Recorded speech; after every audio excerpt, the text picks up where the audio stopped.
We do begin tonight with the deadly shooting in Las Vegas on the campus of UNLV. The urgent alerts sent to students from campus security saying this is not a test, urging students to run, hide, fight. At this hour, ABC News has learned multiple victims are dead. The gunman is also dead after police engaged the suspect.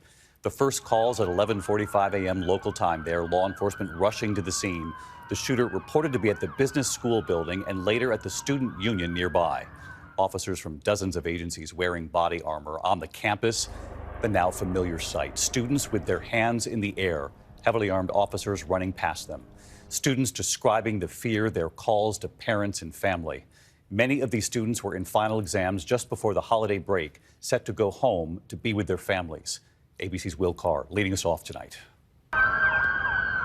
The deadly gunfire erupting just before noon. Reports of an active shooter on the campus of the University of Nevada, Las Vegas. Rescue 18, be advised, shots fired in the area. A swarm of tactical officers racing to the student union and the business school. At least 3 people killed and a 4th victim rushed to the hospital. School officials urging students to run, hide, fight. At the time, I was evidently terrified, scared for my life. Just off campus, anxious parents waiting for word. They're hunkered down into a classroom in the dark and just waiting. My heart's breaking for those students who could be hurt. One witness telling us the gunfire was shaking the walls. Students inside locking doors and taking cover, waiting for police. You're calling your family, you're calling people, you're texting your friends like, hey, I love you guys. I don't know what's happening, like, because he could burst through the door any minute. We were evacuated out by police holding guns. We all walked out with our arms up. When we were walking out, we saw one of the windows had been shot through. Police rushing hundreds of students to safety while urging those on campus to wait for an all clear. Joe Muller from our affiliate KTNV is on campus. We're hearing loudspeakers from the campus still.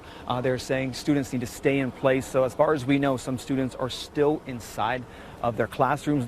After nearly 3 hours of chaos, police announcing the suspect was deceased, killed by police. If it hadn't been for the heroic actions of one of those police officers who responded, there could have been countless additional lives taken. Armed confrontation of the suspect by law enforcement stopped the suspect's further actions. David, authorities say the threat to the public is over, and now the big question is why? Who is the suspect and what is the motive? The FBI and the ATF are on the scene. David. Will Carr leading us off with late reporting here. Will, thank you.